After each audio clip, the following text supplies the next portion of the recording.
Hola a todas las personas que nos siguen en este canal. Vamos a darle continuación una vez más a este libro, la lectura de este libro, el 12º planeta de Zecharia Sitchin. Este hombre que dejó ese tesoro para nosotros, fallecido ya en el 2010, y que él se basa en estas tablillas sumerias encontradas en lo que hoy es Mesopotamia, Irak, quizás zona por ahí, Siria, para hablarnos de traducirlas y dejárnoslas a nosotros en un lenguaje simple, en varios libros. Este es el primero de ellos, donde nos habla de esa presencia de esas personas que vinieron de otro planeta, el planeta Nibiru, se instalaron en lo que hoy es Mesopotamia, elevaron una cultura, crearon una civilización de la que nosotros formamos parte actualmente. Entonces, estos libros nos enriquecen con un conocimiento astronómico y más que nada astronómico que todavía hoy no ha podido ser superado. La lectura de este libro continúa donde dice el reino del cielo. Dice así: los estudiosos, o mejor dicho, los estudios hechos sobre la epopeya de la creación y otros textos paralelos. Por ejemplo, una obra que escribió S. Langdon llamada El épico de la creación de Babilonia, demuestran que en algún momento después del 2000 a.C., Marduk, hijo de Enki, fue el vencedor de una contienda con Ninurta, hijo de Enlil, por la supremacía de los dioses, quien comandaba a ellos, a los Anunnaki que residían aquí en la tierra. Esa era la lucha entre ellos, una de ellas, la principal, quien asumía el comando aquí en la tierra, el comandante en jefe, que estaba en las manos primero estuvo en las manos de Enki, llegó su padre de Nibiru, el rey, también padre de Enlil, y le entregó a Enlil el comando, y eso acirró una disputa que ya venía desde Nibiru entre los dos, la herencia del poder, quién heredaba el trono en Nibiru. Enki nació primero, era el primogénito y fue despojado de la primogenitura por una ley caprichosa de una reina que le entregó la primogenitura, o sea, la herencia, más que nada, no la primogenitura, la herencia se la dio, la herencia del poder, el sucesor legal, se la entregó a su hijo, que no era el primogénito, y desde esa época se crearon los conflictos entre el primogénito que reclamaba que esa ley no valía y el heredero legal que seguía la línea de esa reina, que por capricho de ella se creó y el rey esposo de ella aprobó esa ley en Nibiru. Desde allá viene ese problema y aquí se acirró. Se le entrega en primer lugar el comando al primogénito que Enki, llega Enlil y se le entrega el comando a él. Entonces se acirra la lucha que pasa no solamente de padre a hijo, sino hasta nietos y bisnietos de esos dos hombres, de esas dos personas de Nibiru aquí en la tierra, y continuó hasta que llevó a la destrucción de esa gran civilización sumeria establecida ahí en Mesopotamia. Pero en esta parte del libro nos está hablando de la epopeya de la creación, o sea, cómo los Anunnaki le contaron a los terrestres, o no a los terrestres, sino a esa clase privilegiada que eran los sacerdotes, los reyes, ellos que trabajaban en las residencias de los Anunnaki, llamados de templos. Ellos le transmitieron a ese grupo selecto los conocimientos que ellos tenían sobre cómo se creó el sistema solar nuestro, del cual ellos forman parte porque su planeta Nibiru fue capturado en este sistema y sigue en este sistema, a donde entra cada 3.600 años y vuelve a su sol muerto y vuelve de nuevo y entra, quedó capturado aquí, es parte de nuestro sistema solar. Ellos son una civilización millones de años más avanzada que la de nosotros, que tienen ese conocimiento, cómo se creó nuestro sistema solar. No el universo entero, sino nuestro sistema solar. Y esas informaciones, los sumerios y babilonios las recogieron en tablillas, la escribieron en tablillas, que Secharia Sitchin las traduce, sabe leerlas, traducirlas y nos las deja escritas, unas informaciones astronómicas que los astrónomos hasta el día de hoy no aceptan y simplemente cada día que pasa van confirmando lo que está escrito en las tablillas. O sea, no la aceptan por testarudos, pero ya está todo ahí.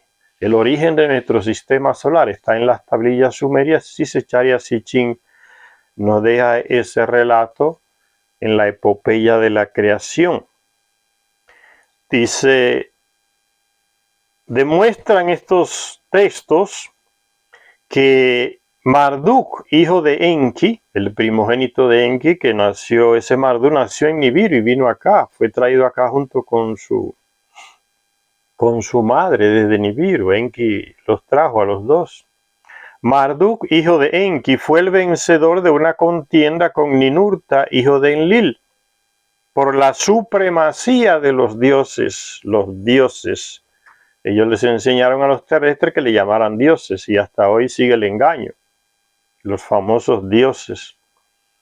Marduk fue vencedor en esa contienda, ya antes había sido vencido, pero insistió hasta que consiguió el poder ahí en la región de Mesopotamia. Y fue el vencedor de una contienda con Ninurta, que era el hijo de Enlil, por la supremacía de los dioses. Los babilonios revisaron entonces el texto original sumerio de la epopeya de la creación. Ya existía ese relato de cómo se formó el sistema solar con la irrupción de Nibiru al sistema, cómo fue atraído por Neptuno y después con más fuerza por Saturno, después con mucho más fuerza con Júpiter, y entró en la misma órbita de un sistema, de un planeta que existía entre Marte y Júpiter, y se estrelló con él. Primero se estrellaron los satélites de Nibiru, y después él mismo se estrelló también contra ese planeta que existía entre Marte y Júpiter. Y eso dio origen a la Tierra, nuestro planeta. Ese relato que se le llama la epopeya de la creación, los arqueólogos europeos le metieron ese nombre, la epopeya de la creación. Ese relato ya existía. Y en el tiempo de los babilonios, entonces, los sumos sacerdotes del templo que les servían a Marduk, agarraron el texto, lo manipularon y le atribuyeron todo lo que le correspondía al planeta Nibiru, cómo entró, cómo impactó con aquel otro planeta llamado Tiamat, que estaba entre Marte y Júpiter, y cómo dio origen entonces ese impacto al cinturón de asteroides, que ellos le llaman de cielo, el cielo, y a la formación del planeta Tierra. Toda esa información los sumos sacerdotes del templo de Marduk en Babilonia la tomaron y la manipularon y colocaron a Marduk como que él era Nibiru, como que él fue el creador, el Dios supremo que hizo todo, que creó todo, y adaptaron todo. Podríamos decir que esa es la primera manipulación de la historia de nuestra humanidad. ¿Por qué yo digo de nuestra humanidad? Porque antes de que llegaran los Anunnaki aquí, 400.000 años antes, 400.000 años más o menos que ellos llegaron, 400.500 años llegaron ellos aquí. Antes de que ellos llegaran aquí ya existían civilizaciones aquí, humanidades distintas. Y hay restos de esas humanidades, de personas. Ahora recientemente en España se encontró un esqueleto de una mujer de raza blanca que tiene 32 millones de años.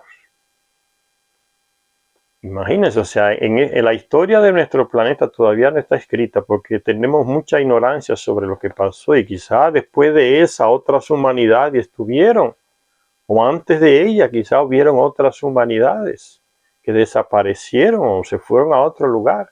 La nuestra aquí encima de la tierra es la más reciente. ¿Por qué digo encima de la tierra? Porque aquí en la superficie estamos nosotros, pero dentro de la tierra hay civilizaciones más avanzadas que nosotros. ¿Quién las colocó? ¿De dónde vinieron? Eso todavía no lo sabemos.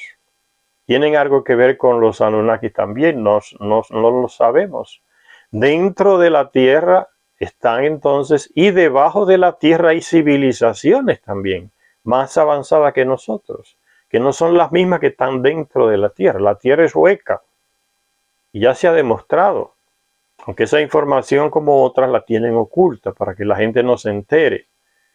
Pero la parte peor para vivir en este planeta es la que vivimos nosotros, la superficie, la parte de encima. Aquí es que es donde caen los meteoritos, llegan las radiaciones del sol más fuertemente, hay más contaminación. Esta es la peor parte que nos tocó a nosotros vivir, la superficie del planeta. Los que están dentro y los que están debajo de la superficie tienen más salud que nosotros, viven más años que nosotros, son más avanzados que nosotros a nivel de ciencia, de intelectualidad. Esas son informaciones que poco a poco la iremos desarrollando en este canal. Entonces esa fue como la primera manipulación que se tiene conciencia en esta humanidad de la que formamos parte, la que hicieron los sumos sacerdotes en la residencia o templo de Marduk en Babilonia, para colocarlo a él como el protagonista de la creación del mundo, del planeta, en el espacio, en nuestro espacio que es nuestro sistema solar. Atribuirle todo a eso a él. Y eso siguió, seguimos los servidores de los poderosos, como esos sacerdotes servidores de Marduk, siguen haciendo lo mismo en la historia, manipulando la historia, quitando los hechos reales o los protagonistas reales y colocando a personas que ellos quieren beneficiar. Ya la más reciente, el intento más reciente de cambiar la historia, manipularla, colocar a los protagonistas como que no son y a los que no son, colocarlos como que son, fue el intento de Estados Unidos y los europeos de cambiar la historia de la Segunda Guerra Mundial, colocarse ellos como vencedores de Hitler. Pero ya pararon el vocerío que tenían por los medios de comunicación. Los rusos también comenzaron a protestar porque quien venció a Hitler fueron los rusos, no fueron los estadounidenses ni los europeos. Por eso, esos son hechos históricos que han querido manipularse, pero las informaciones están ahí. ¿Hacia dónde dislocó Hitler su mayor cantidad de equipo bélico, su mayor cantidad de trabajo de inteligencia militar? Hacia el frente del este, al frente de Rusia. Era el más peligroso, fue el más peligroso y fue el que terminó venciéndolo. Rusia venció a Hitler, liberó a muchos países de Europa por eso. Ahora con este show que están dando Estados Unidos y los europeos queriéndonos meter en la cabeza que Rusia invadió a Ucrania y que por eso hay que castigarla. Esas estupideces hay mucha gente que se la está creyendo. Esa gente son mentirosos por genética, europeos y estadounidenses. Es un sistema mentiroso, hipócrita, que usa cualquier cosa para atribuirse triunfos. En los cines, en las películas lo podemos ver, cómo se atribuyen triunfos históricos que no tienen nada que ver con ellos, se lo atribuyen ellos.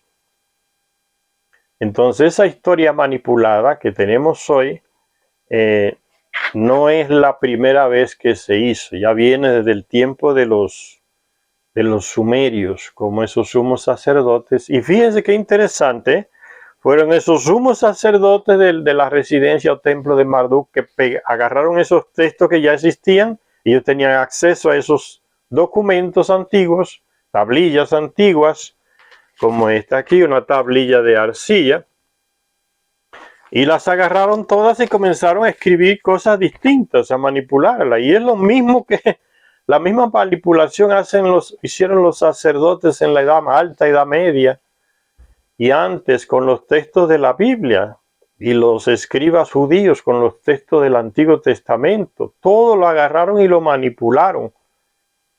Y mucha gente sigue creyendo en esas manipulaciones de textos. Y los que se oponen y clarifican la mente de las personas, colocando lo que realmente está en esos textos antiguos, son expulsos de esas instituciones, de esas iglesias que tenemos hoy. Todos se lo atribuyen, esos manipuladores, todos se lo atribuyen a un Dios llamado Yahvé o Alá.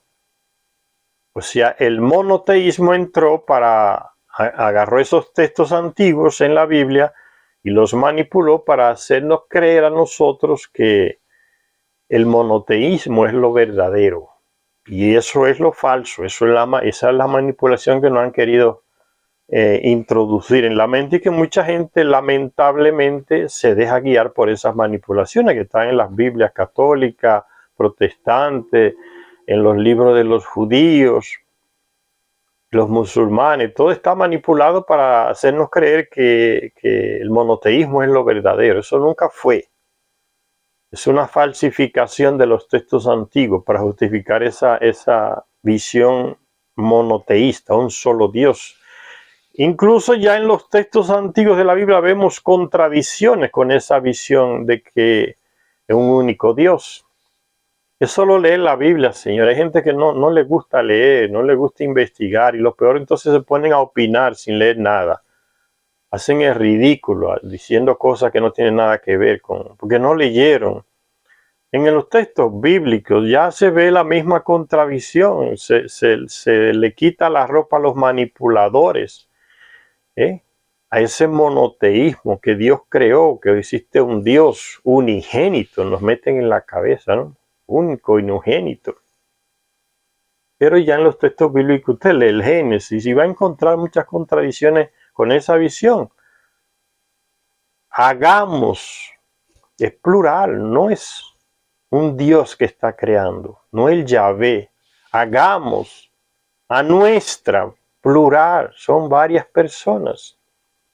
Si dejamos que levanten esa torre, la torre de Babel, ya conseguirán, serán como nosotros. No está hablando un Dios unigénito. Entonces aparecen unos estúpidos que no leen, que no saben nada de teología, no han profundizado, opinando, diciendo no, que eso era la Santísima Trinidad, cosa más ridícula. La Trinidad nació en 1000 y tanto, por ahí, la implantó uno de esos concilios que se hicieron en Europa, por ahí, metieron esa verdad, y el que no la aceptaba, del Dios Trino, Padre, Hijo y Espíritu Santo, que ni siquiera una familia que debería ser, la imagen de una familia humana, Padre, Hijo y Madre. Quitaron a la mujer porque son machistas genéticamente, y colocaron una paloma, Padre, Hijo y Espíritu Santo. Dicen que era esa la Santísima Trinidad que estaba creando.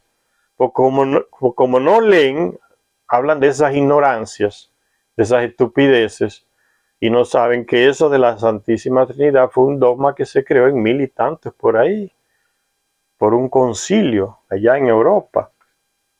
Entonces mezclan una cosa con otra, queriendo justificar lo injustificable. Entonces esa manipulación ya viene desde allá y se continúa hasta el día de hoy. Muchos libros de historia en nuestros países son manipulados. Hay historiadores que son pagos por el dictador de turno o por el rey de turno, como hicieron muchos escritores del tiempo de la colonia, que les servían y recibían su dinero, su sustento del rey de España, el rey de Portugal o otros reyes en Europa. Esos escritores de esos libros manipularon todo para colocar a los portugueses y a los españoles como los protagonistas de todos, ¿no? Presentarlos como los buenos de la película y presentarnos una Europa civilizada que venía aquí a civilizar a un monte de salvajes que hoy habían aquí. Todos son manipulaciones históricas que continúan, y mucha gente cree en esas manipulaciones. Por eso hay que leer, para uno avanzar por encima de todas esas mentiras que nos tienen metido en la cabeza a través de nuestras escuelas, de las universidades, de muchos libros de texto. Está todo manipulado, señores. Hay que abrir los ojos. Avanzamos leyendo. Entonces esa manipulación la hicieron ya con ese texto llamado la Epopeya de la Creación los servidores de Marduk en Babilonia, en la casa de él, en el llamado templo de Marduk, como decían los terrestres, el templo. Para los Anunnaki era su residencia, su casa, donde vivían.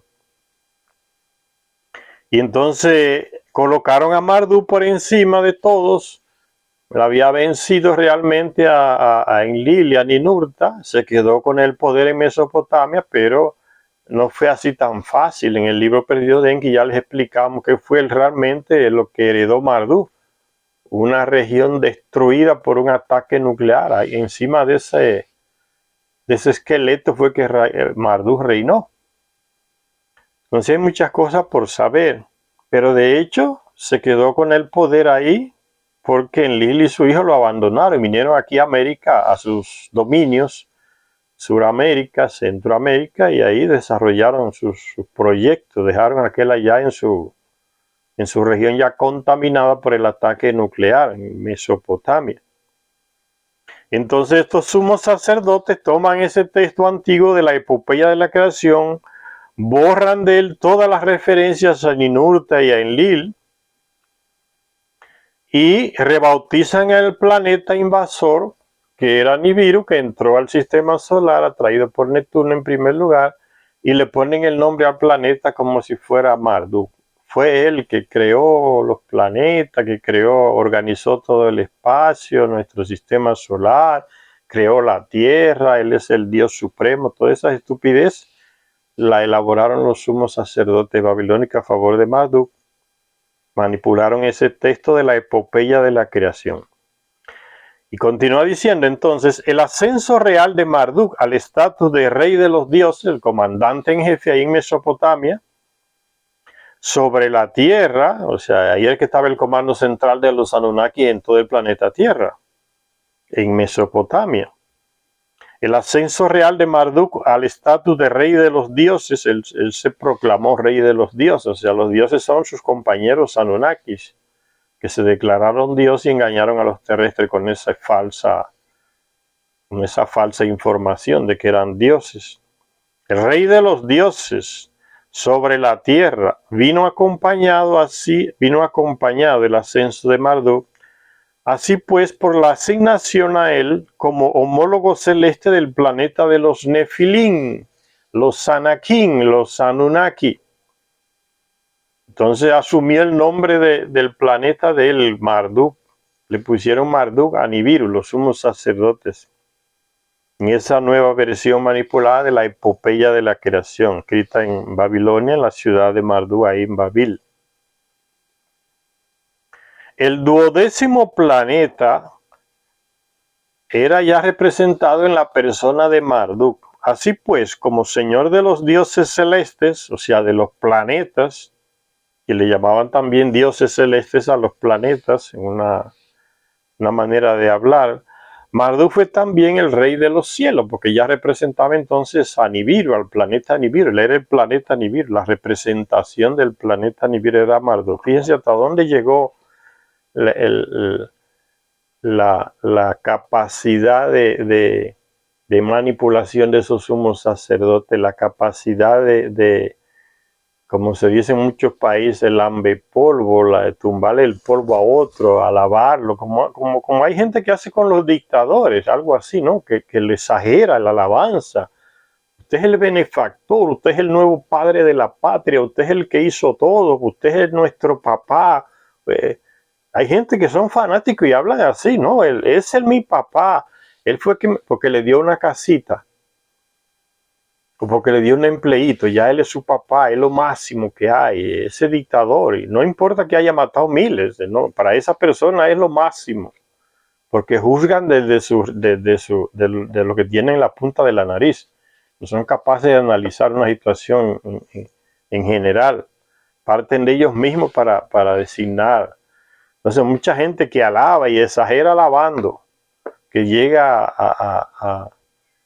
como a tomar una actitud de una gente que se denigra, que le lambe los pies a otra persona, igual que él, un ser humano, ¿no? Alabándolo, como que es lo máximo. A eso llegaron esos sumos sacerdotes de Babilonia con Marduk. Y sigue diciendo la lectura entonces, algunos expertos creyeron al principio que Marduk era la estrella polar, porque creyeron en esa manipulación que habían hecho los sumos sacerdotes de ese texto antiguo de la epopeya de la creación, esos arqueólogos europeos. Creyeron que Marduk era la estrella polar que brillaba mucho, que brilla mucho en los cielos todavía. O bien alguna otra estrella brillante, visible en los cielos mesopotámicos en la época del equinoccio de primavera, dado que al Marduk celeste, o sea, al planeta Nibiru, que lo rebautizaron como Marduk, dado que al Marduk celeste se le describía como un brillante cuerpo celeste. Esa es una característica del planeta Nibiru, brilla mucho, muy brillante.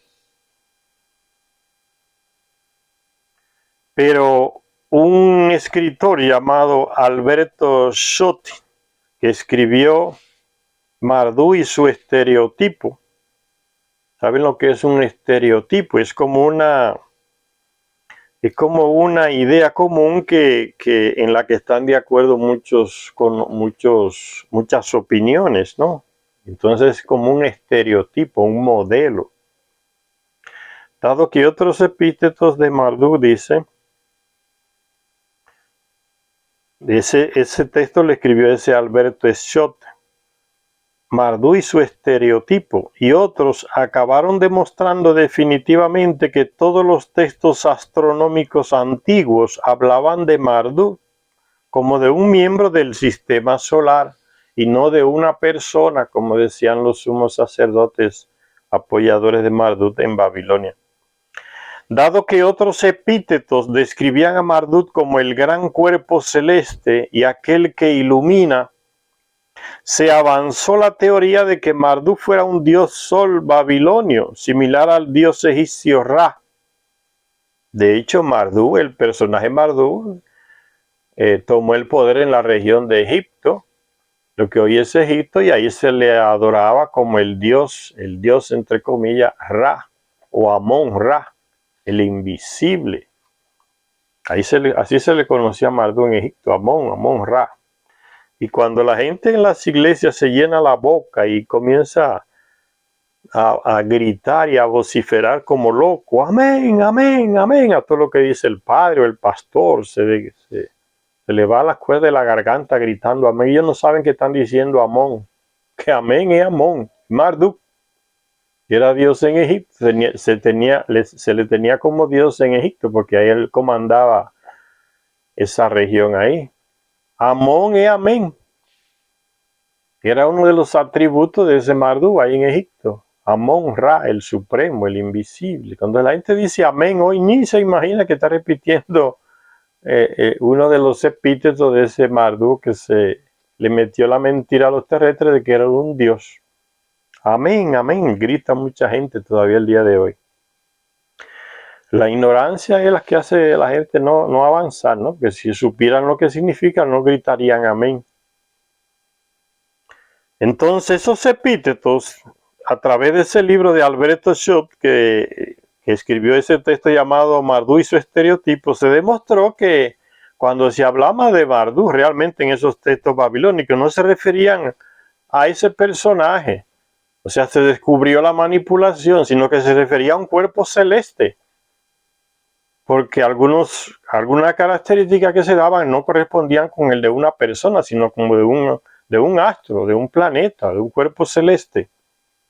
Entonces se avanzó en la teoría de que Marduk fuera un dios sol babilonio, similar al dios egipcio Ra, al cual los expertos consideraban también un dios sol. Los textos que describen a Marduk como el que explora las alturas de los distantes cielos, llevando un halo cuyo resplandor inspira pavor, parecían apoyar esta teoría. Pero el mismo texto seguía diciendo que inspecciona las tierras como Shamash. Entonces, igual que en los textos manipulados del Antiguo Testamento, ¿no? Que es el monoteísmo, que Yahvé el que crea. Entonces el texto lo contradice porque dice hagamos. Entonces no cuadra con lo que dice que es monoteísmo, que es un solo Dios. Porque el mismo texto te está descubriendo, te está quitando la máscara. El texto dice hagamos.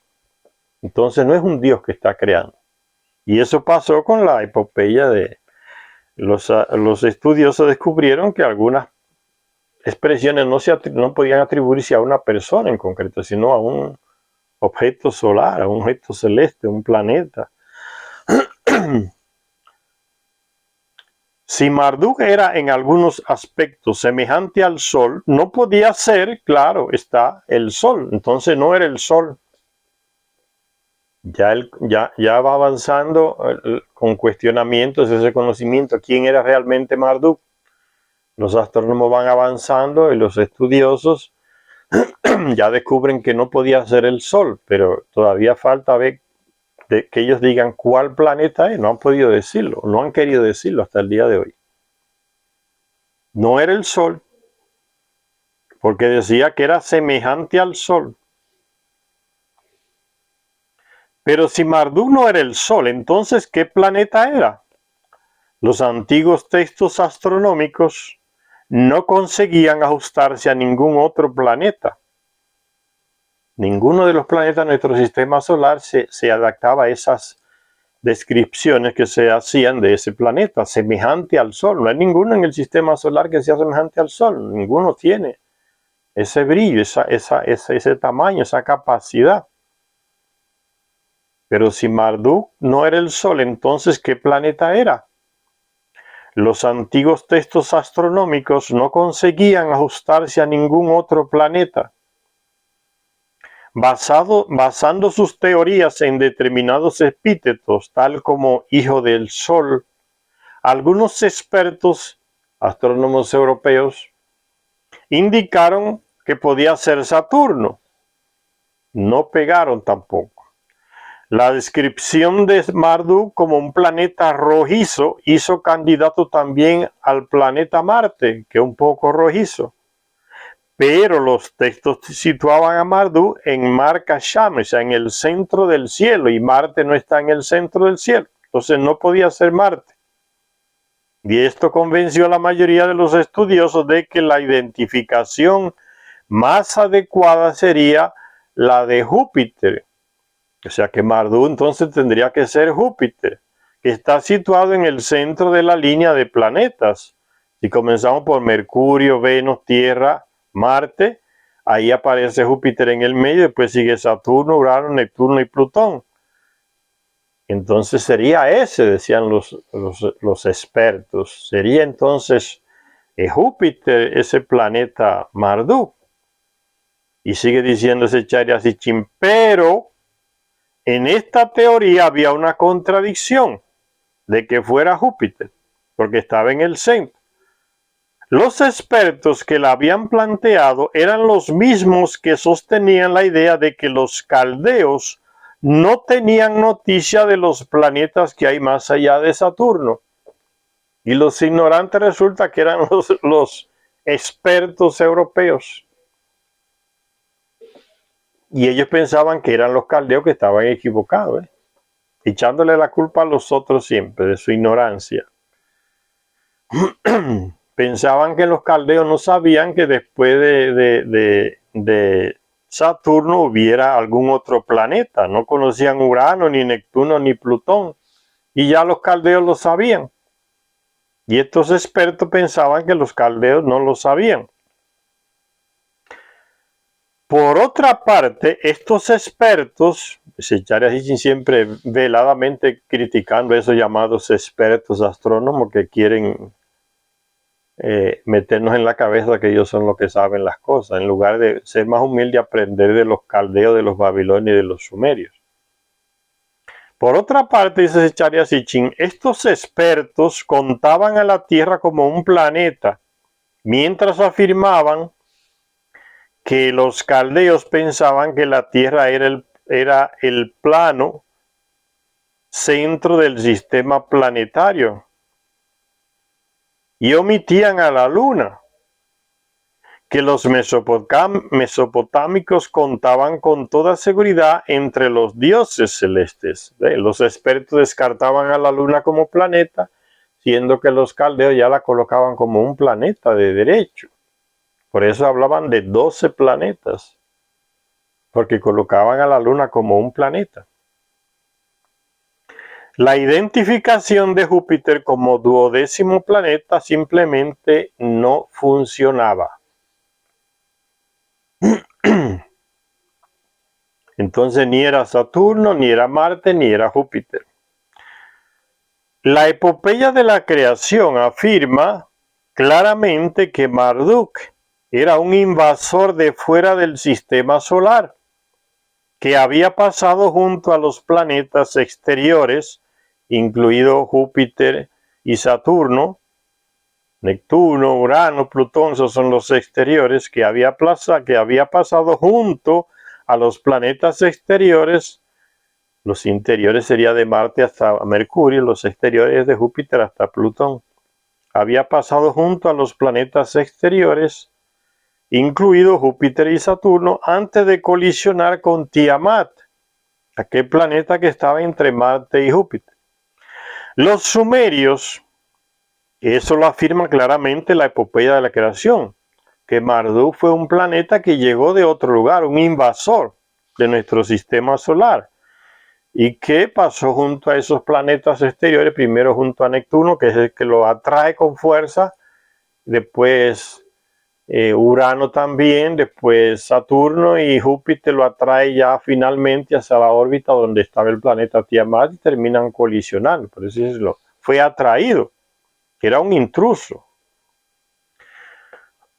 Antes de colisionar con Tiamat, los sumerios llamaron al planeta Nibiru el planeta del cruce.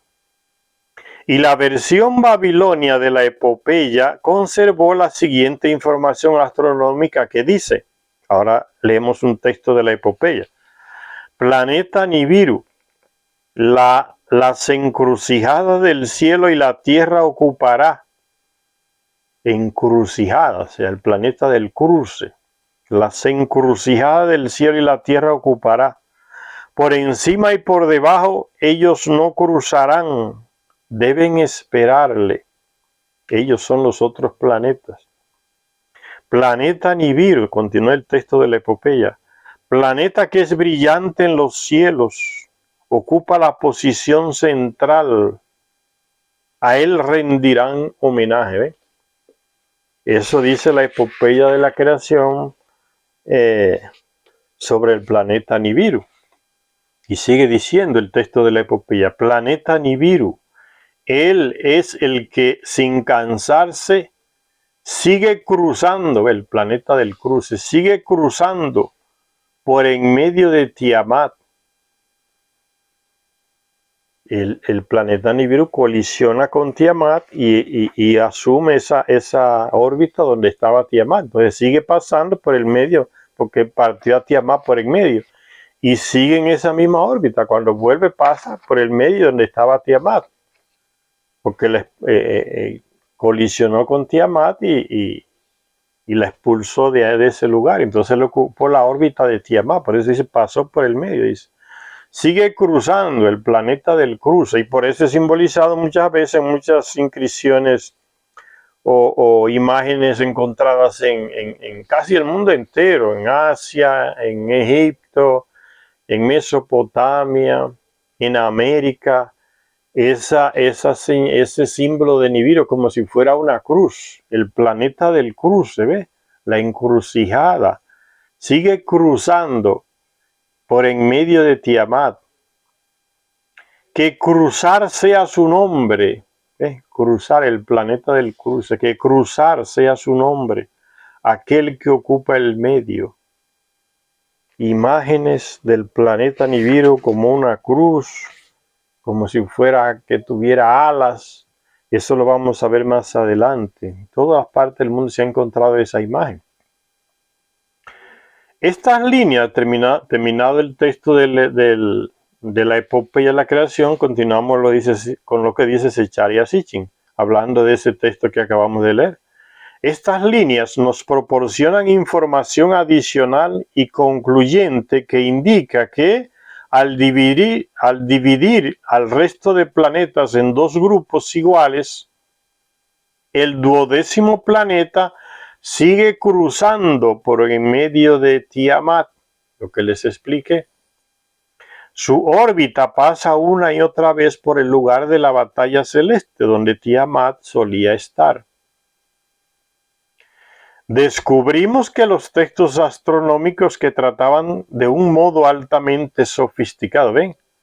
Astronomía de la más profunda, señor, de un modo sofisticado, y la tenemos acá en una pedagogía, en un lenguaje muy simple para que la podamos entender sin ser expertos en astronomía ni nada, ni sin tener que irnos a especializar sobre astronomía en una universidad.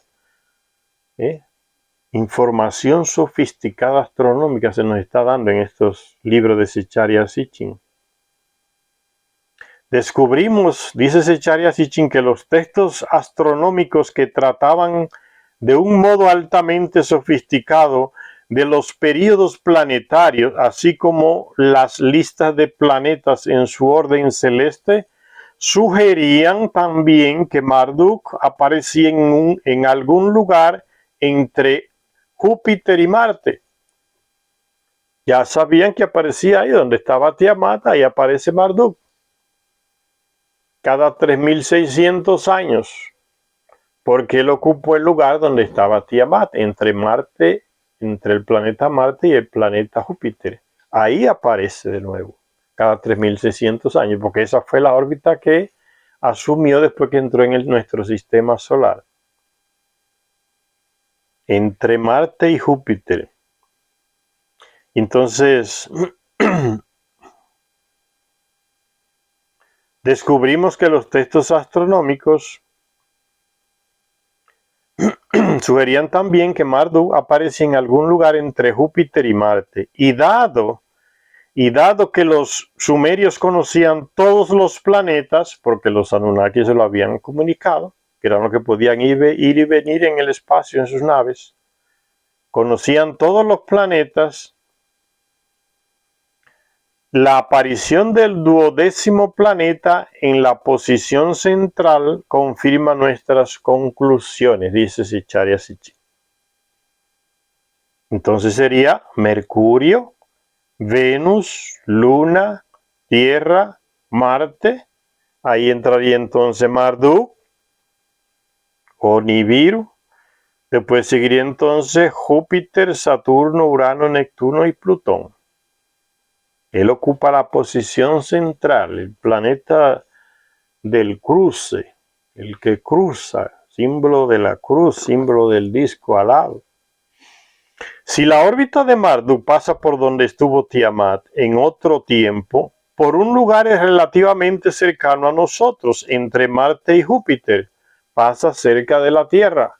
Por eso cada vez que pasa crea problemas en la Tierra, porque pasa muy cerca del planeta Tierra, entre Marte y Júpiter. Tiene una fuerte fuerza de atracción que causa problemas en nuestro planeta y en otros planetas de nuestro sistema también. Le secó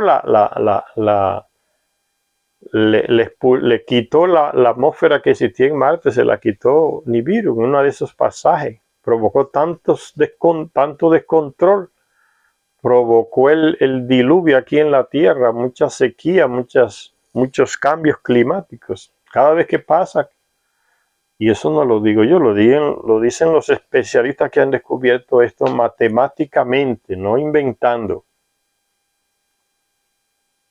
Dice, porque dice Zecharia Sitchin, se pregunta Zecharia Sitchin entonces, ¿por qué no hemos visto aún a este planeta que supuestamente es tan grande y brillante? ¿Por qué con un telescopio miramos y no vemos a Marduk o a Nibiru ahí entre Júpiter y Marte?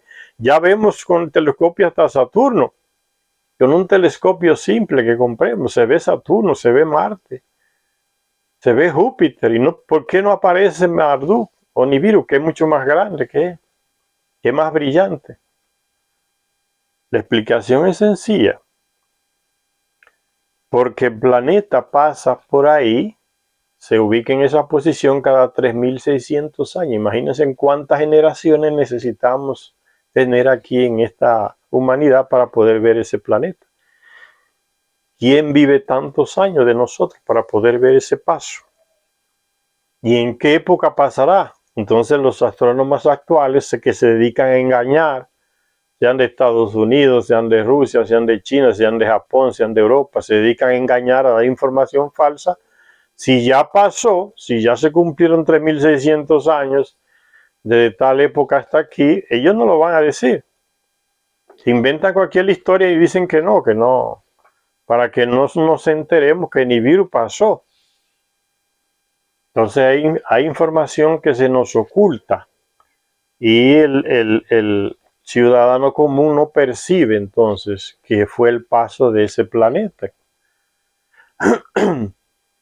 Entonces la pregunta de Zecharia Sitchin, ¿por qué no hemos visto aún a este planeta que supuestamente es tan grande y brillante en medio de Marte y Júpiter?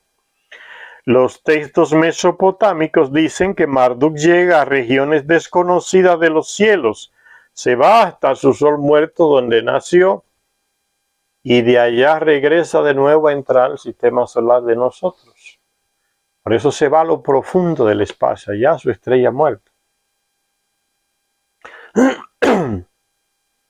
Dice los textos mesopotámicos que se aleja, se va a la lejanía del universo, regiones desconocidas.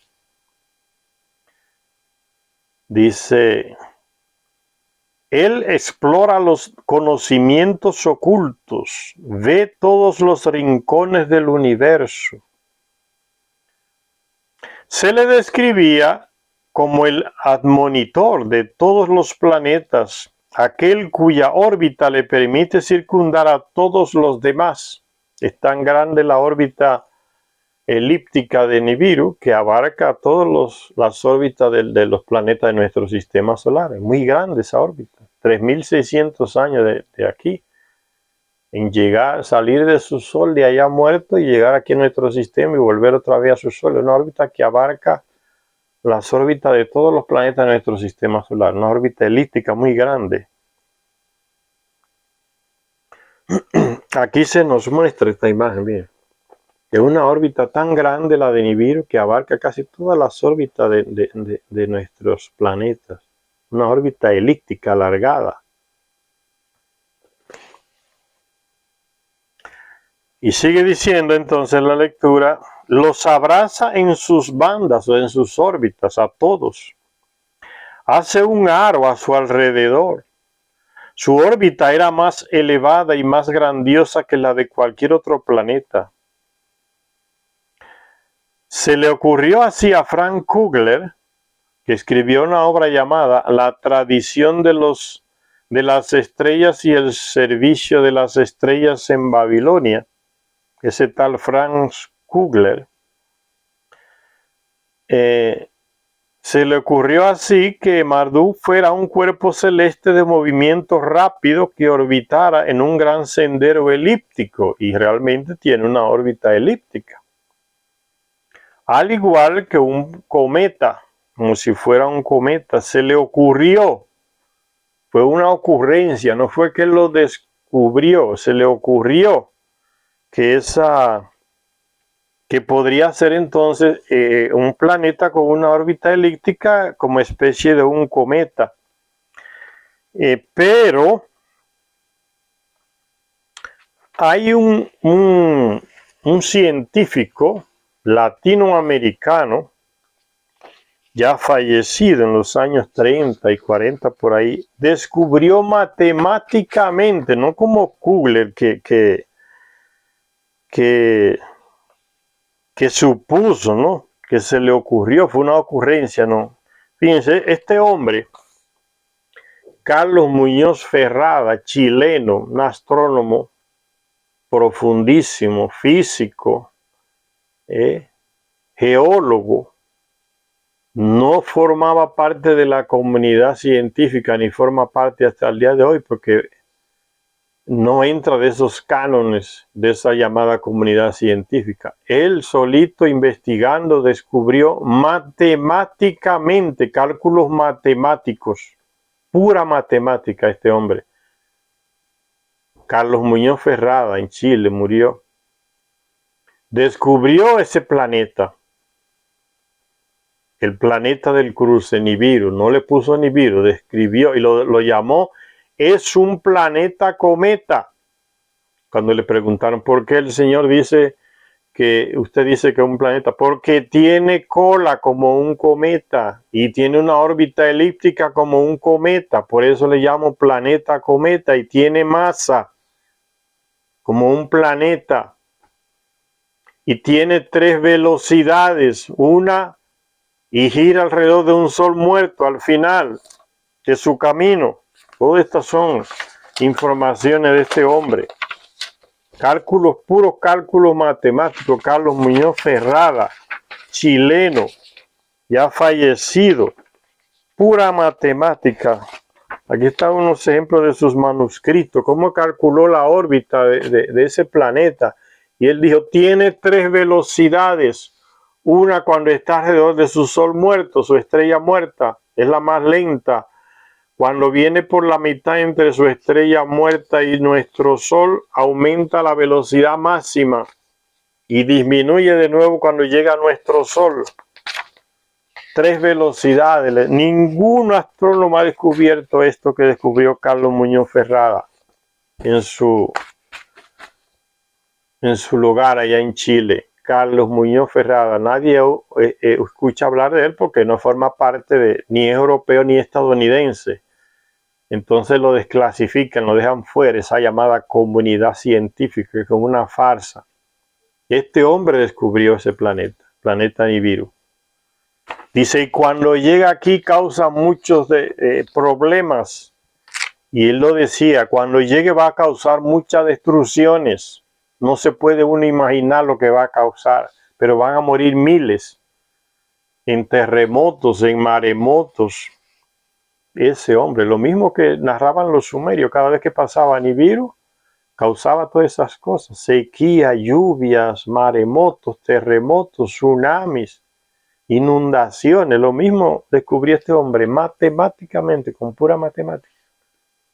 Este Kugler lo que hace es que se le ocurre esa idea, pero no concretiza nada como hace este científico chileno, Carlos Muñoz Ferrada. Frank Kugler, se le ocurrió que Marduk fuera un cuerpo celeste de movimiento rápido. Sin embargo, Carlos Muñoz Ferrada matemáticamente dice, no es movimiento rápido, tiene 3 velocidades. Y demostró en qué lugar tenía una velocidad distinta y cuál era la velocidad. Lo especificó todo matemáticamente este hombre. ¿Ven? Dice... Te la voy a leer, lo que él mismo dice en un vídeo que anda por ahí en YouTube, Carlos Muñoz Ferrada. Dice, alrededor de su sol muerto, ese planeta cometa tiene una velocidad de 92 kilómetros por segundo. Es la más lenta. Dice, es la segunda velocidad, no es la más lenta. Alrededor de su sol muerto tiene una velocidad de 92 kilómetros por segundo. Cuando llega próximo de nuestro sol aquí, cerca de Mercurio, entre Marte y Júpiter, esa es la velocidad mínima, ya alrededor de nuestro sol.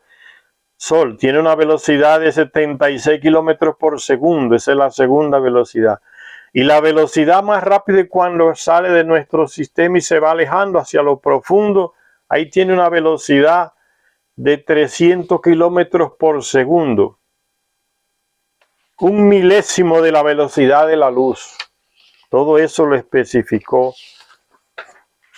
Carlos Muñoz Ferrada, ya fallecido, científico, geólogo, astrónomo chileno, pura matemática, y ni lo mencionan los cientistas actuales que controlan la llamada comunidad científica, la mal llamada. Pero ahí está, pura matemática y las informaciones. Y sigue diciendo la lectura entonces, un recorrido elíptico de este tipo, Zecharia Sitchin no se enteró de que este hombre hizo ese descubrimiento, porque Zecharia Sitchin nombra a este europeo que simplemente hizo una suposición, no consiguió especificar más nada. Un recorrido elíptico de este tipo, sujeto al Sol como centro de gravedad, tiene un apogeo. El apogeo de ese es cuando está más lejos del Sol. Tiene un apogeo, el punto más distante del Sol, desde donde comienza el camino de vuelta, y un perigeo que cuando está dándole a la vuelta alrededor del Sol, y un perigeo, el punto más cercano al Sol, desde donde comienza su retorno al espacio exterior. Descubrimos que estas dos bases están ciertamente asociadas con Marduk en los textos mesopotámicos, o sea, con el planeta Nibiru. Los textos sumerios decían que el planeta iba de Anur, la base del cielo, a Enum, la morada elevada. Está refiriéndose al apogeo y al perigeo. El apogeo, la morada elevada, el Enum, y el perigeo, que es cuando está más cerca al Sol, entonces sería el Anur, la base del cielo, la morada elevada. La base del cielo, o sea, más cerca del Sol. La epopeya de la creación decía de Marduk así: cruzó el cielo e inspeccionó las regiones. La estructura de lo profundo midió entonces el señor Marduk. ¿Ves? Porque se va hasta lo profundo, lejos, fuera de nuestro sistema solar. La estructura de lo profundo midió entonces el Señor. Eshara, él estableció como su morada prominente, Eshara. Eshara, como una gran morada en el cielo estableció. Ahí termina el texto de la epopeya de la creación. Continúa Zecharia Sitchin diciendo, una morada era así pues prominente en las regiones profundas del espacio, su sol muerto. La otra estaba en el cielo, dentro del cinturón de asteroides entre Marte y Júpiter. Esa es la otra morada. Una morada entonces, siguiendo las enseñanzas de su antepasado sumerio, Abraham de Ur, la ciudad de Ur, ahí en Mesopotamia. Abraham era sumerio, no era judío. Los antiguos hebreos asociaron también a su deidad suprema con el planeta supremo, porque Abraham era un servidor de uno de esos llamados dioses ahí en Ur, la ciudad en el sur de Mesopotamia. Y los hebreos ya dicen que Abraham es su origen, su fundador, ¿no? Los antiguos hebreos asociaron también a su deidad suprema con el planeta supremo. Al igual que los textos mesopotámicos, muchos libros del Antiguo Testamento dicen que el Señor tenía su morada en las alturas del cielo. En las alturas del cielo. Desde donde contemplaba los principales planetas mientras aparecían. Un Señor celestial que, invisible por los cielos, se mueve en un círculo.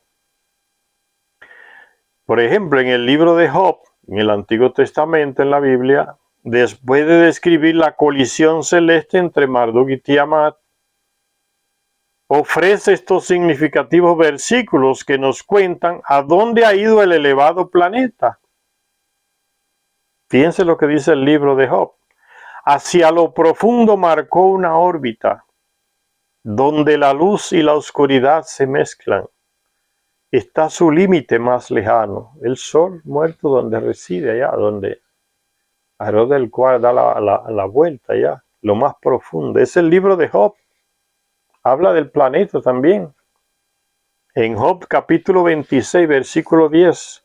Recuérdense que Zecharia Sitchin usa aquí la traducción hebrea de la Biblia, porque él dice que él que sabía hebreo antiguo, dice y sostiene que esa es la traducción más que se adecua más a los textos originales. Entonces, en cualquier Biblia de nosotros que tenemos por acá, no vamos a encontrar el texto así, escrito así. Vamos a encontrar otra manipulación. Nunca hablan de planetas, porque esos traductores españoles y del Vaticano se encargan de manipular todos los textos. Donde habla planeta, lo quitan y colocan otra cosa, porque se echa a perder el monoteísmo que nos quiere meter en la cabeza. Entonces, donde habla de Venus, no colocan Venus, colocan otra palabra y se inventan otra cosa. Donde habla planeta, no lo colocan. Entonces, este texto del libro de Job, capítulo 26, versículo 10, no lo va a encontrar diciendo esto mismo. Hacia lo profundo marcó una órbita, donde la luz y la oscuridad se mezclan, está su límite más lejano. El límite más lejano es este, señor, la estrella muerta alrededor del cual gira aquí, su sol muerto, aquí viene, esa es su morada. Esa es la segunda morada. Y la otra es aquí, entre Marte y Júpiter, cuando está en nuestro sistema solar, más cerca del Sol, más cerca de la Tierra.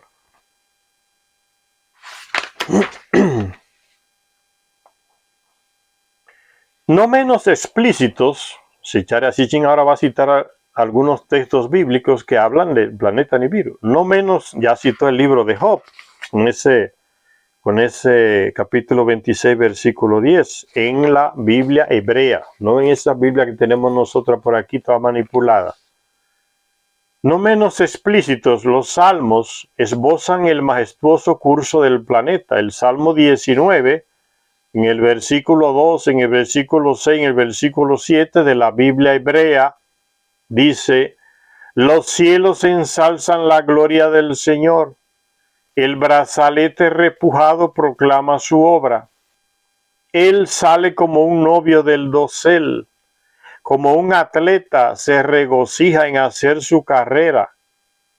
Desde el fin de los cielos Él emana, ¿sí?, desde su sol muerto. Y su circuito está donde estos terminan. Y hablando del planeta Nibiru. Reconocido como un gran viajero en los cielos, porque por ese recorrido elíptico que hace tan grande el planeta Nibiru, reconocido como un gran viajero en los cielos, remontando el vuelo hasta las inmensas alturas de su apogeo, allá donde está su estrella muerta, para después bajar curvándose en el cielo de su perigeo, cerca del Sol. Se representó al planeta como un globo alado, y eso está casi en todas las culturas de esta humanidad que vive aquí en esta parte de nuestro planeta, en la superficie. En todas las culturas aparece ese símbolo: Egipto, Mesopotamia, América. Miren, el símbolo del planeta Nibiru, un gran círculo y como unas alas. En la cultura maya, en los aztecas, está el símbolo de Nibiru, porque fueron los Anunnaki que vinieron. Aquí tenía Ninurta sus dominios, aquí en Mesoamérica. Ninurta, otro hijo de Enki, en Lila, aquí en los Andes, miren. Esas culturas nuestras ya, de esos antiguos indígenas, conocían, miren, el símbolo de Nibiru, aquí está.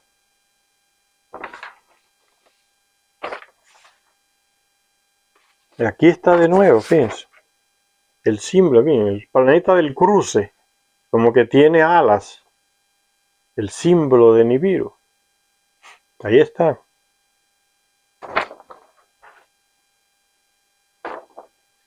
Aquí está el planeta como si fuera una cruz en Egipto. Miren, aquí en Egipto. Aquí está. Como si fuera una cruz, símbolo de Nibiru. Que son la misma gente, los Anunnaki.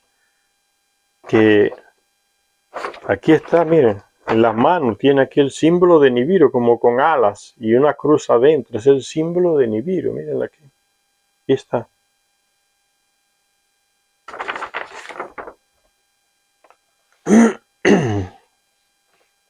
Los representaban ya las antiguas culturas indígenas guiadas y enseñadas por los Anunnaki que vinieron aquí a esta región, los descendientes de Enlil. Enlil vino acá, a América del Sur, con su hijo Ninurta, crearon sus dominios allá, después que la civilización sumeria fue destruida por un ataque nuclear. Le dejaron aquello allá a Marduk, que reinara allá en aquel desastre, y vinieron ellos aquí en sus dominios, que aquí en el América del Sur y en Mesoamérica.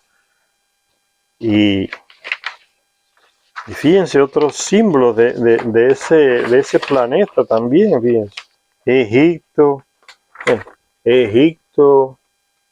Guatemala, Babilonia, en todas esas culturas grandes aparece el símbolo del planeta alado, el planeta del cruce, en las imágenes mesopotámicas, ¿ven? Está aquí, planeta del cruce, en las imágenes. Son diferentes imágenes. En todos esos textos aparece el símbolo del planeta Nibiru, aquí ven. La estrella alada. Eso es lo que decía Ferrada, ¿no? Tiene como si fueran alas. Son los satélites que lo van siguiendo, ese ejército de satélites.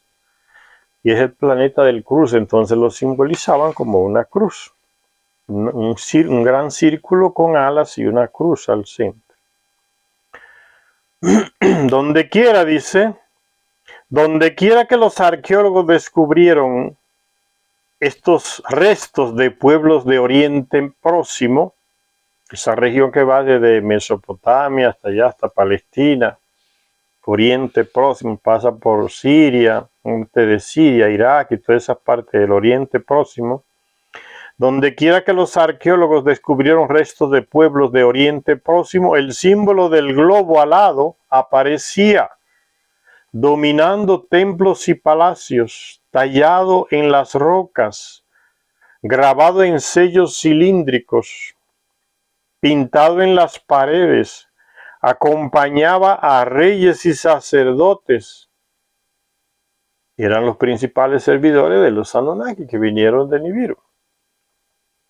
Acompañaba a reyes y sacerdotes, se colocaba por encima de sus tronos, se cernía por encima de ellos en los escenarios de las batallas, se grababa en sus cuadrigas objetos de arcilla, metal, piedra y madera, se adornaban con este símbolo del planeta de los dioses. Los terrestres lo sabían. Por eso pintaban todas estas cosas, esos diseños de ese círculo alado, y a veces con una cruz, o una cruz nada más. Ellos sabían de ese planeta, tenían la información de parte de los Anunnaki.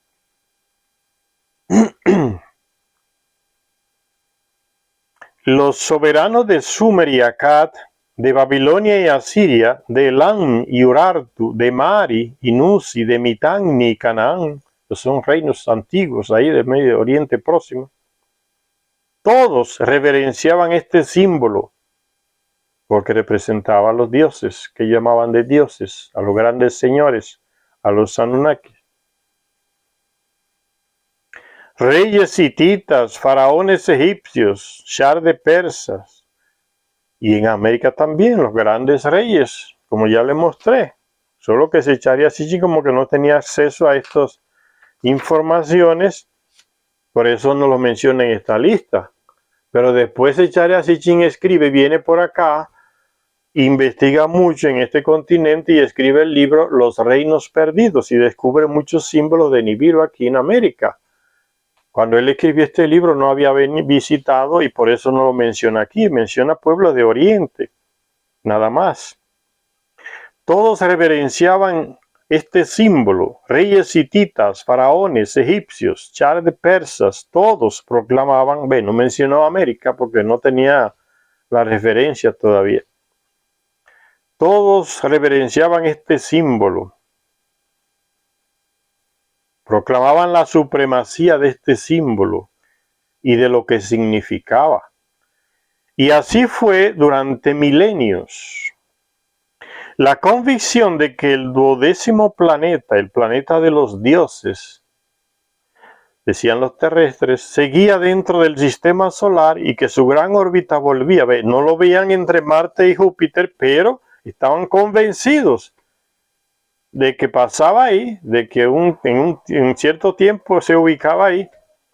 La convicción de que el 12º planeta, el planeta de los dioses, seguía dentro del sistema solar y que su gran órbita volvía a pasar periódicamente por las cercanías de la Tierra entre Marte y Júpiter, era el punto central de las creencias religiosas y de la astronomía del mundo antiguo. El signo pictográfico del 12º planeta, el planeta del cruce, llegó a ser una cruz, no un círculo, una cruz, llegó a ser. En escritura cuneiforme se le pintaba como una cruz, que también significaba esa cruz Anu, porque es el rey de Nibiru, Anu. En Nibiru hay un sistema de gobierno que es la monarquía mundial, o sea, la monarquía planetaria, un monarca para el planeta entero. Ellos eligieron ese sistema ya, y ese sistema monárquico lo trajeron acá. Por eso hay textos antiguos sumerios que dicen, cuando el reinado bajó del cielo, está refiriendo a eso, que los Anunnaki trajeron ese sistema de gobierno aquí, lo implantaron y nombraron a los primeros reyes ahí en Mesopotamia. Todo eso está escrito en las tablillas. ¿Cuál fue el primer rey? ¿Cuál fue la primera ciudad que tuvo un rey terrestre? Todo eso está en las tablillas. Ellos trajeron ese sistema hacia acá. Y no era eso lo que los españoles y los europeos que llegaron aquí, portugueses y otros, llegaban a América y le enseñaban a los indígenas que el rey representaba a Dios. El rey era electo por Dios, representaba a Dios, y el que iba contra el rey iba contra Dios, ¿no? El común caminar de la iglesia, de la religión con la monarquía, iban juntos. Nacieron juntos en Mesopotamia las dos instituciones. Los dioses, los Anunnaki declarándose Dios y engañando a los terrestres, y al mismo tiempo el sistema monárquico que trajeron de allá, uno soportando el otro, ¿no? ¿Qué hizo la iglesia en estas colonias y en todas las colonias europeas alrededor del mundo, en América, en Asia, en África? Mandaban primero a los religiosos. ¿Para qué? Para que hicieran el trabajo ideológico, allanaran el terreno a la soldadesca salvaje y brutal que después llegó, a espada limpia. Los amansaban a los indios, los amansaban para que llegaran los militares sin tener muchas pérdidas humanas y colonizaran más fácilmente, ¿no? Era más fácil colonizar a indios amansados por la religión, por el miedo, que luchar contra indios guerreros. Por eso a los indios guerreros y rebeldes se les denominaba como que eran demonios inspirados por Satanás. Eso lo metieron esos locos sacerdotes religiosos en los libros de historia, manipulándola, ¿no? Los rebeldes eran los diabólicos, que no aceptaban que la voluntad del rey de España o de Portugal o de otros países europeos. Los amansaban para que llegaran los otros, porque a ellos también les correspondía una parte del botín. La iglesia fue vendedora de esclavos, era un gran negocio. Entonces se lucraban con las victorias militares, porque ellos hacían su trabajo ideológico primero y después llegaban los militares, le allanaban el camino.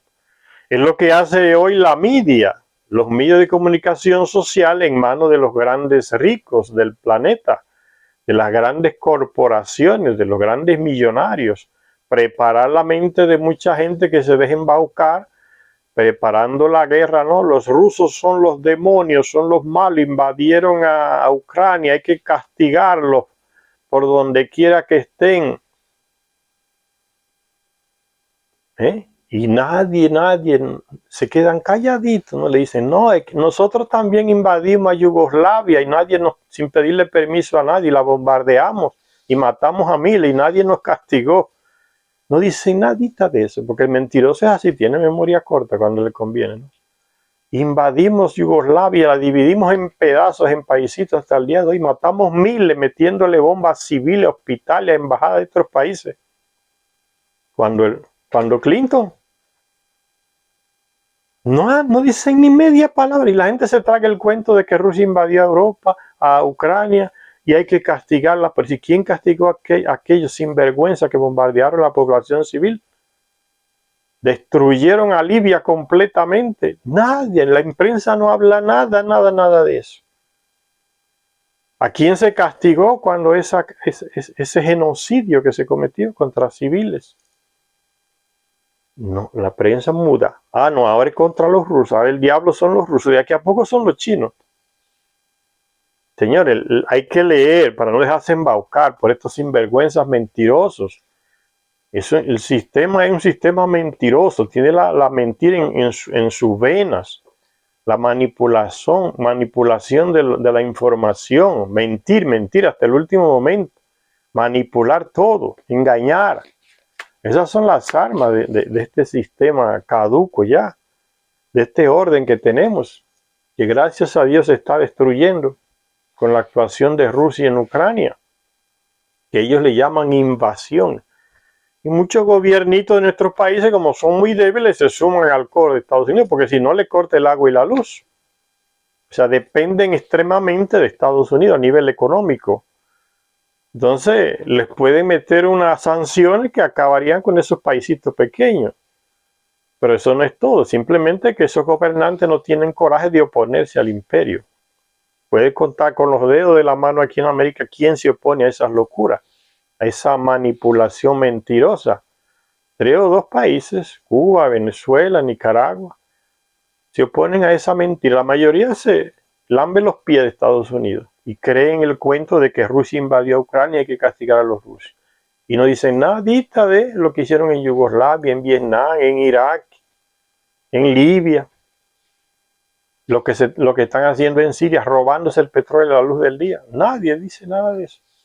No, los rusos son lo que... Y ahí viene el coro de idiotas atrás. La manipulación es una característica de ese sistema. Y amenazar con el miedo, ¿no? O me apoyas o te voy a castigar. Así le dicen a muchos gobiernitos y estos presidentes idiotas y vendidos. No le importa, fíjense lo que es tan horrible la mentalidad de estos presidentes que hay, sobre todo en Europa, que son capaces de colocar a su propio pueblo a pasar hambre con tal de hacer la voluntad de lo que les pide Estados Unidos. O sea, acaban con la economía de su propio país, se meten a su pueblo en miseria horrible, estos gobernantes de Europa, con tal de ir atrás de las mentiras de Estados Unidos de que Rusia invadió Ucrania. Son lambones al extremo de los pies de Estados Unidos. Digo los pies por no decir otra parte. Pero es horrible.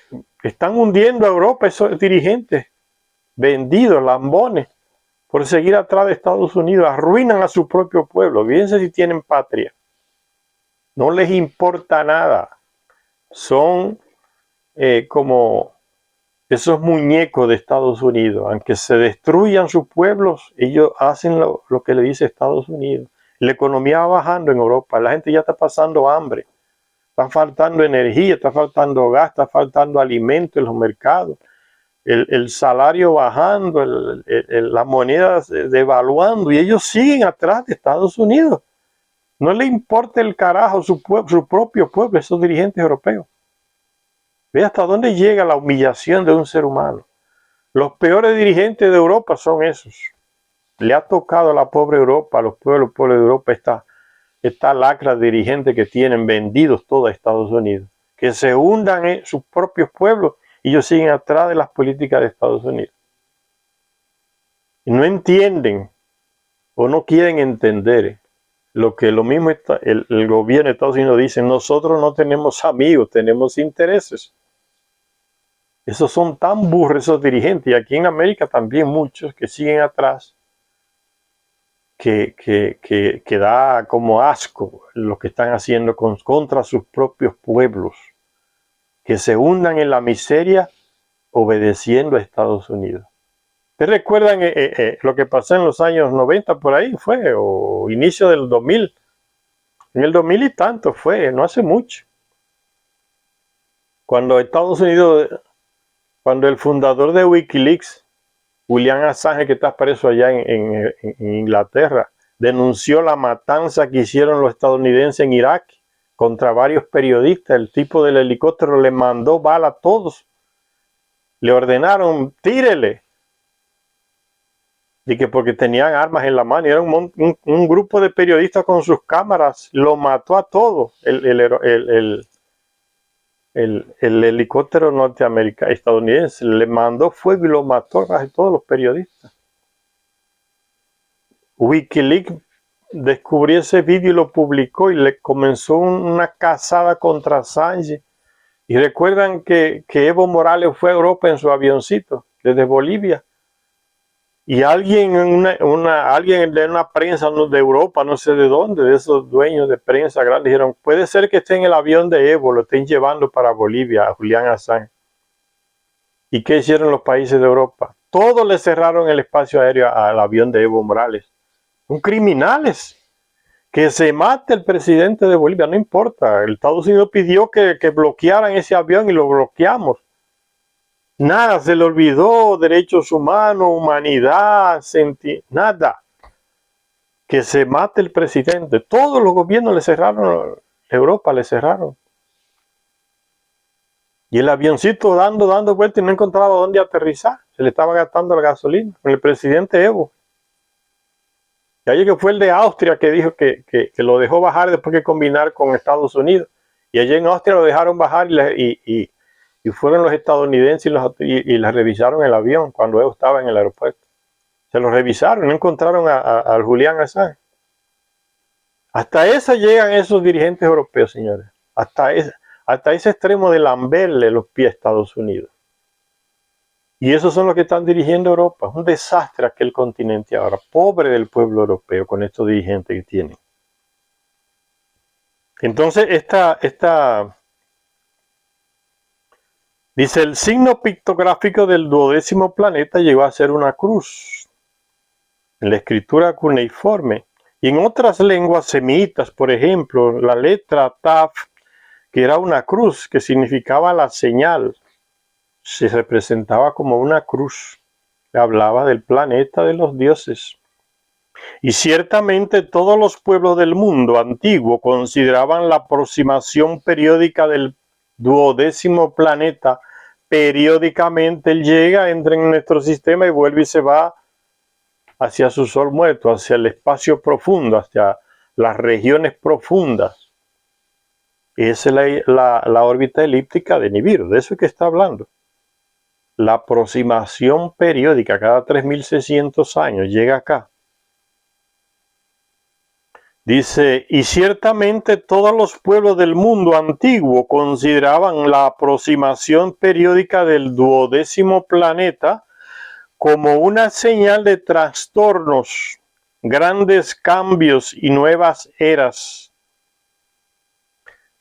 Esos son los textos antiguos que mencionan ese hecho.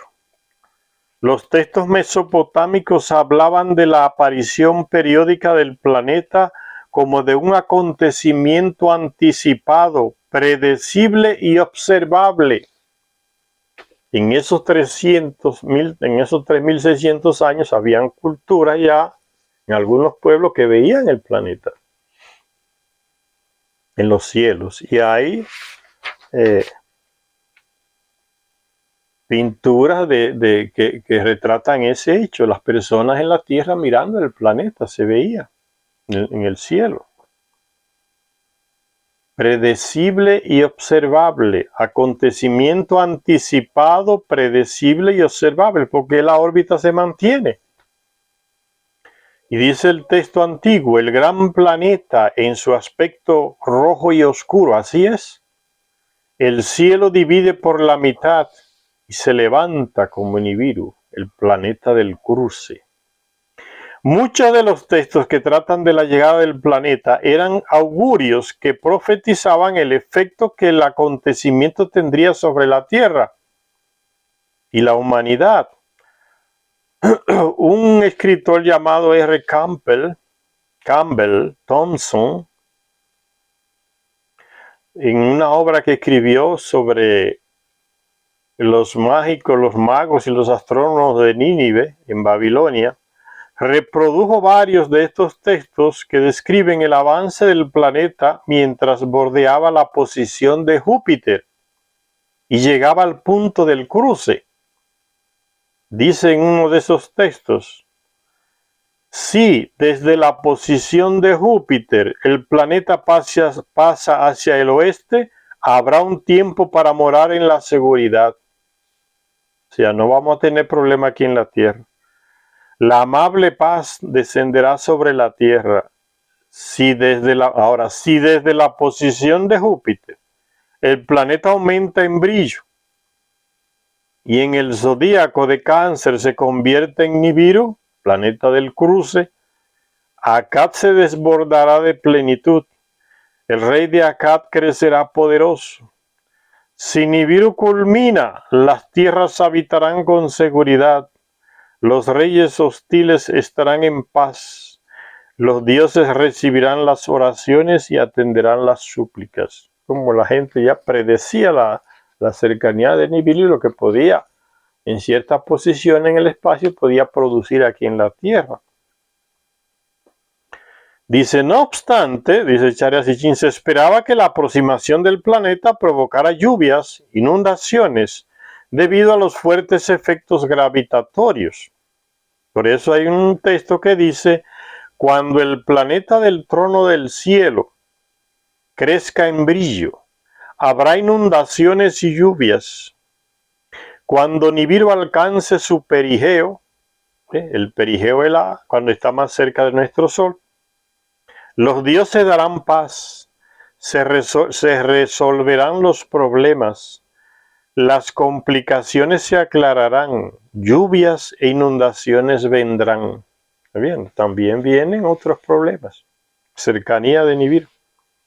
Al igual que los sabios mesopotámicos, los profetas hebreos consideraban el tiempo de aproximación del planeta a la Tierra y el que se hiciera visible la humanidad como el preludio de una nueva era.